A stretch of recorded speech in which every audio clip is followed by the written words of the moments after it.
مگر اس کے چہرے پر ابھی بھی اطمینان تھا، کیونکہ اس نے اپنی محنت سے زندگی گزاری تھی اور اللہ کے سامنے شرمندہ ہونے والی کوئی ایسی بات اس کے دل میں نہ تھی۔ مگر قسمت نے اس کے لیے ایک ایسا امتحان رکھا تھا جو مرنے کے بعد بھی اس کے گھر والوں کے لیے اصل پہچان دنیا کو دکھانے والا تھا۔ کمہار کی عمر اب بالکل ڈھل چکی تھی، اس کے بالوں میں سفیدی اتر آئی تھی، چہرے پر جھڑیاں بھر چکی تھی اور آنکھوں کی چمک مدھم ہونے لگی تھی، مگر اس کے ہاتھ ابھی بھی چاک پر چلتے تھے۔ مٹی گھومتی رہتی اور وہ کہتا رہتا کہ جب تک سانس ہے روزی حلال کماتا رہوں گا۔ بیٹی سعدیہ اکثر باپ کو سمجھاتی کہ ابا جان اب آپ آرام کر لیجئے، میں سب سنبھال لوں گی کام۔ کمہار مسکرا کر جواب دیتا کہ بیٹی یہ ہاتھ جب تک مٹی کے ساتھ جڑے ہیں دل مطمئن رہتا ہے۔ سعدیہ خاموش ہو جاتی کیونکہ وہ جانتی تھی کہ اس کے ابا کی زندگی ہی محنت میں ہے، مگر دوسری طرف بیٹے دن بدن دور ہوتے جا رہے تھے۔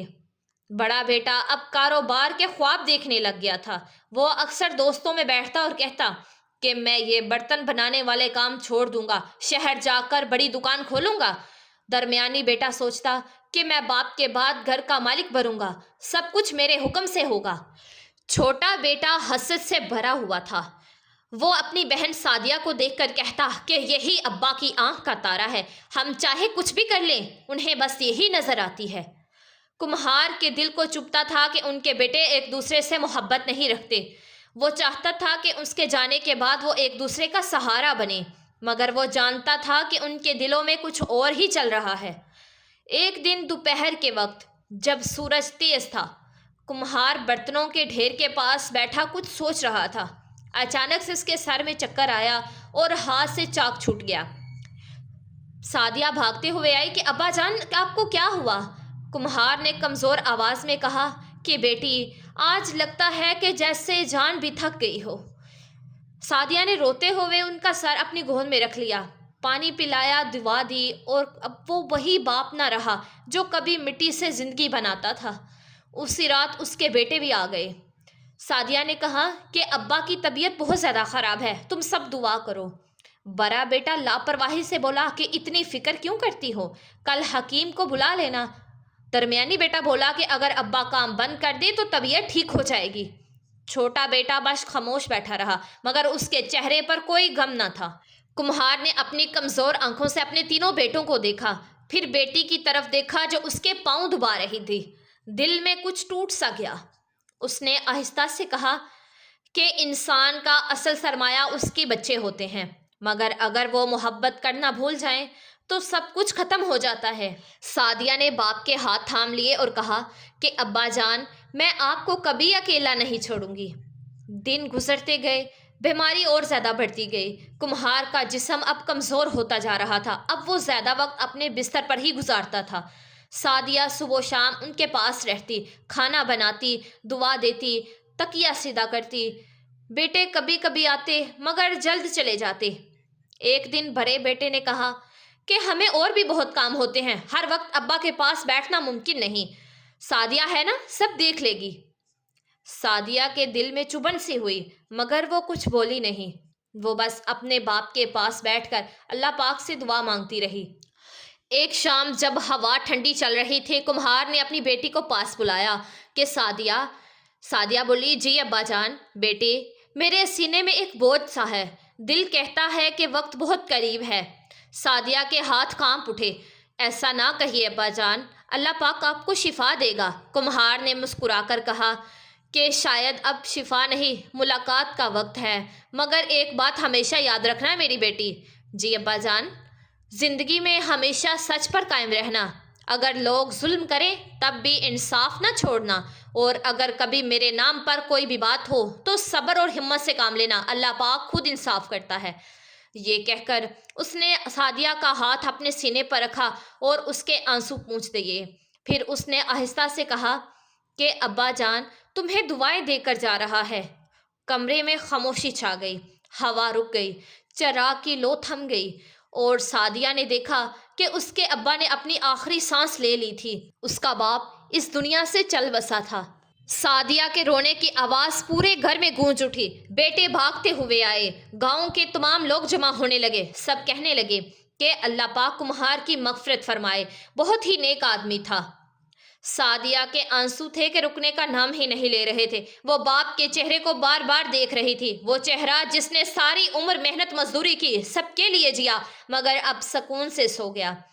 بیٹے جنازے کی تیاری میں لگ گئے، مگر ان کے چہروں پر زیادہ دکھ نہ تھا۔ بیٹوں کے چہروں پر باپ کے چھوڑ جانے کا کوئی بھی دکھ یا غم نظر نہیں آ رہا تھا۔ وہ بس دنیاوی ذمہ داری پوری کرنے کے انداز میں کام کر رہے تھے۔ سعدیہ نے چپ چاپ کفن تیار کیا، پانی گرم کیا اور ہاتھوں سے باپ کا چہرہ صاف کیا۔ اس کے لبوں پر بس ایک ہی دعا تھی کہ اے اللہ پاک، میرے ابا کو اپنی رحمت میں جگہ دینا، وہ سچے اور نیک انسان تھے۔ رات گزر گئی، صبح کا وقت آیا، لوگ جنازے کے لیے جمع ہونے لگے۔ سعدیہ کی آنکھوں میں نیند نہیں تھی، وہ ساری رات باپ کے سرہانے بیٹھی رہی تھی، مگر اس سے کیا ہی خبر تھی کہ اب اس جنازے پر ایسا امتحان آنے والا ہے جو سب کے چہرے بے نقاب کر دے گا، ایسا واقعہ جو پورے گاؤں کو حیران کر دیا اور بتائے گا کہ اصلی وارث کون ہے۔ جب کمہار کی روح نے جسم کا ساتھ چھوڑ دیا، گاؤں کے لوگ غمگین تھے۔ ہر کوئی کہہ رہا تھا کہ اللہ پاک مغفرت فرمائے، نیک انسان تھا، محنتی تھا، ایماندار تھا، کسی کا دل نہیں دکھایا۔ تینوں بیٹے باپ کے جنازے کے پاس بیٹھے تھے، آنکھوں میں آنسو تو تھے، مگر دل میں وہ محبت نہیں تھی جو ایک بیٹے کے دل میں باپ کے لیے ہونی چاہیے تھی۔ وہ زیادہ فکر میں تھے کہ اب باپ کے بعد دکان کس کو ملے گی، گھر کی چابی کس کے پاس جائے گی اور کون سب سے زیادہ بڑا کہلائے گا۔ جب جنازہ تیار ہوا تو لوگ کاندھا دینے لگے، پورا گاؤں ساتھ تھا، کچھ دوست، کچھ رشتے دار۔ سورج ڈھلنے والا تھا، سب چاہتے تھے کہ دفن جلدی کر دیا جائے، مگر جیسے ہی لوگ کمہار کی چارپائی کو قبرستان کی طرف لے کر جانے لگے، ایک اجنبی شخص بھیڑ سے نکلا۔ اس کے چہرے پر سختی تھی، ہاتھ میں لکڑی کی ایک چھڑی اور آنکھوں میں ایک عجیب سا یقین۔ اس نے چارپائی کے آگے آ کر کہا کہ رک جاؤ، اسے دفن نہیں کیا جا سکتا۔ سب چونک گئے، شور مچ گیا۔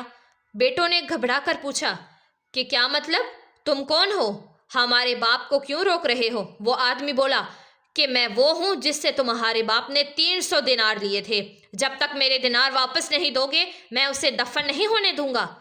یہ سن کر سب کے چہرے اتر گئے، بھیڑ میں سرگوشیاں ہونے لگی۔ ارے یہ کیا کہہ رہا ہے؟ کمہار تو سیدھا آدمی تھا، کسی کا قرضہ نہیں لیتا تھا، ہو سکتا ہے یہ جھوٹ بول رہا ہو۔ بیٹے آگے بڑھے اور بولے کہ یہ سب جھوٹ ہے، ہمارے باپ نے کبھی کسی سے نہیں کہا کہ کسی سے پیسے لیے ہیں۔ آدمی نے یقین سے کہا کہ چاہو تو میں قسم کھا لوں، تمہارے باپ نے خود وعدہ کیا تھا کہ مرنے سے پہلے پیسے لوٹائے گا، مگر وہ نہ کر سکا۔ اب جب تک دینار نہیں ملتے جنازہ نہیں جائے گا۔ یہ کہہ کر اس نے چارپائی کا پایا مضبوطی سے تھام لیا۔ لوگ سمجھانے لگے کہ بھائی مرے ہوئے کی بے ادبی نہ کرو، گناہ ہے، مگر وہ آدمی بولا کہ میں صرف اپنا حق مانگ رہا ہوں، تمہارا نیک سمجھا جانے والا باپ مجھ پر قرض چھوڑ گیا ہے اور تم وارث ہو، تمہیں ہی دینا ہوگا۔ تینوں بیٹے ایک دوسرے کا منہ دیکھنے لگے۔ بڑا بولا کہ ہم کہاں سے دیں، ہمیں تو کبھی بتایا ہی نہیں۔ دوسرا بیٹا بولا اگر ان نے لیا ہوتا تو وہ ضرور بتاتے۔ تیسرا بولا کہ یہ جھوٹا ہے، فساد پھیلانے آیا ہے یہاں۔ بھیڑ میں شور مچ گیا۔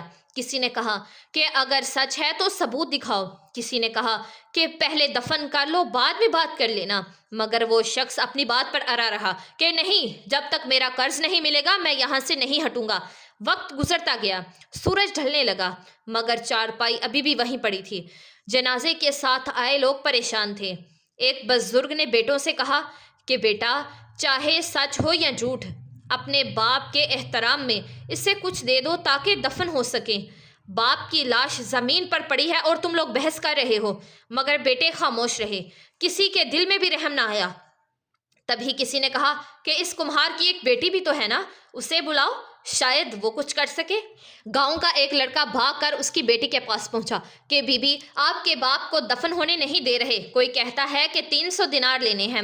بیٹی یہ سنتے ہی کانپ اٹھی کہ اس کے چہرے کا رنگ ہی اڑ گیا، آنکھوں میں آنسو بھر آئے کہ کیا میرے باپ کو ابھی تک دفن نہیں ہونے دیا؟ وہ دوڑ کر الماری کے پاس گئی جہاں اس کا سارا زیور رکھا ہوا تھا، چوڑیاں، بالیاں، ہار۔ اس نے کپڑا بچھایا اور ایک ایک زیور اتارنے لگی۔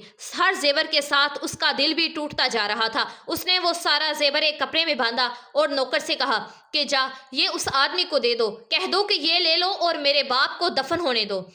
یہ دھیرے دھیرے میں سب واپس کر دوں گی، مگر میرے باپ کو مرنے کے بعد رسوا مت کرو۔ نوکر زیور لے کر بھیڑ میں پہنچا اور سب کے سامنے کپڑا کھولا۔ زیور دیکھ کر لوگ حیران رہ گئے۔ کسی نے پوچھا کہ یہ کس نے بھیجا؟ نوکر بولا کہ باپ کی بیٹی نے۔ یہ سن کر وہ آدمی کچھ پل خاموش رہا، پھر اس کی آنکھوں سے آنسو بہنے لگے۔ اس نے چارپائی کا پایا چھوڑ دیا، ہاتھ آسمان کی طرف اٹھائے اور بولا کہ اللہ گواہ ہے، مجھے کوئی پیسے نہیں لینے، میں نے یہ سب صرف آزمانے کے لیے کہا تھا تاکہ دیکھ سکوں کہ اس آدمی کے وارثوں میں کون سچا اور وفادار ہے۔ سب حیران رہ گئے، بیٹے شرمندہ ہو گئے۔ وہ آدمی آگے بڑھا، چارپائی کے پاس جا کر بولا کہ تمہارے باپ نے مجھے وصیت کی تھی کہ یہ 300 دینار انہیں دینا جو ان کا سچا وارث ہو۔ آج مجھے پتہ چل گیا کہ وہ تم ہو، اس کی بیٹی جس نے باپ کی عزت کے لیے اپنا سب کچھ قربان کر دیا ہو۔ اس نے وہ دینار سب کے سامنے اس کی بیٹی کے نام کیے اور کہا کہ یہ اس کا حق ہے۔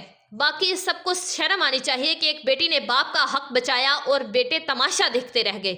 پھر جنازہ دفن ہوا اور اس دن گاؤں میں سب نے دیکھا کہ باپ کا اصلی وارث وہ ہوتا ہے جو اس کی عزت سنبھالے۔ چند ہی لمحوں بعد وہی شخص جس نے سب کے سامنے جنازہ روکا تھا دوبارہ بیٹی کے پاس آیا۔ اس نے دھیرے سے کہا کہ بیٹی، تم نے جو بھی کیا ہے وہ دنیا کے لیے ایک مثال بن جائے گا۔ میں تمہارے باپ کا پرانا دوست ہوں۔ اس نے مرنے سے پہلے مجھے وصیت کی تھی کہ اگر اس کے مرنے کے بعد تمہارے بھائیوں نے دنیا داری میں الجھ کر اپنا فرض بھلا دیا کہ میں ان کی آزمائش ہوں گا۔ بیٹی نے چونک کر اس کی طرف دیکھا۔ وصیت؟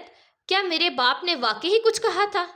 آدمی نے سر ہلایا کہ ہاں، اس نے کہا تھا کہ میرے مرنے کے بعد میری اولاد میں سے جو بھی میرا قرض ادا کرنے کو تیار ہو وہی میرا سچا وارث ہوگا، کیونکہ جو اولاد باپ کی عزت بچا لے وہی اس کی امانت سنبھالنے کے لائق ہے۔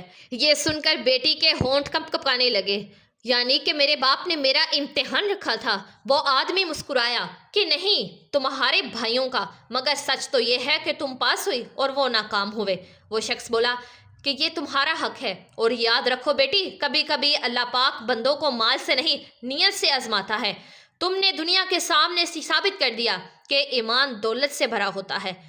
اس سے بعد اس نے وہ دینار غریبوں میں بانٹ دیے، کسی کو کھانے کے لیے دیا، کسی کو دوائی کے لیے، کسی کو اپنی جھونپڑی بنانے کے لیے۔ وہ خود خالی ہاتھ رہی، مگر دل میں ایک سکون کی دولت لے کر لوٹ آئی۔ جب لوگوں کو پتہ چلا کہ اس نے دینار بانٹ دیے ہیں تو گاؤں بھر میں اس کی نیکی کی بات ہونے لگی۔ کوئی کہتا کہ یہی ہے وہ بیٹی جو ماں باپ کی آنکھوں کا نور ہوتی ہے۔ کوئی کہتا کہ اگر ہر گھر میں ایسی بیٹی ہو تو دنیا میں کبھی بے وفائی نہ ہو۔ مگر اس کے بھائی شرم سے سر جھکائے رکھے۔ انہیں سمجھ میں آ گیا تھا کہ باپ کے بعد عزت وراثت میں نہیں ملتی، وہ وفا، سچائی سے کمائی جاتی ہے۔ ایک رات جب تینوں بھائی آپس میں بیٹھے، بڑا بھائی بولا کہ ہم نے باپ کی زندگی میں صرف دولت دیکھی، اس کا دل نہیں دیکھا۔ ہم سمجھتے تھے کہ محبت دکھانے سے کمزوری آ جائے گی، مگر آج پتہ چلا کہ کمزور تو ہم خود تھے۔ دوسرا بولا کہ ہمیں لگتا تھا کہ باپ نے ہمیں وارث بنایا، مگر اصلی وارث تو ہماری بہن نکلی۔ تیسرا بولا کہ ہم نے اس کا مذاق اڑایا، اس کے خوابوں کو کمزور کہا، مگر وہی ثابت ہوئی کہ اصلی طاقت محبت میں ہوتی ہے۔ تینوں نے فیصلہ کیا کہ بہن سے معافی مانگیں گے۔ اگلے دن وہ اس کے گھر گئے۔ دروازے پر وہی پرانی مٹی کی خوشبو تھی، وہی دیا جل رہا تھا جو ان کے باپ کی زندگی میں ہر شام جلتا تھا۔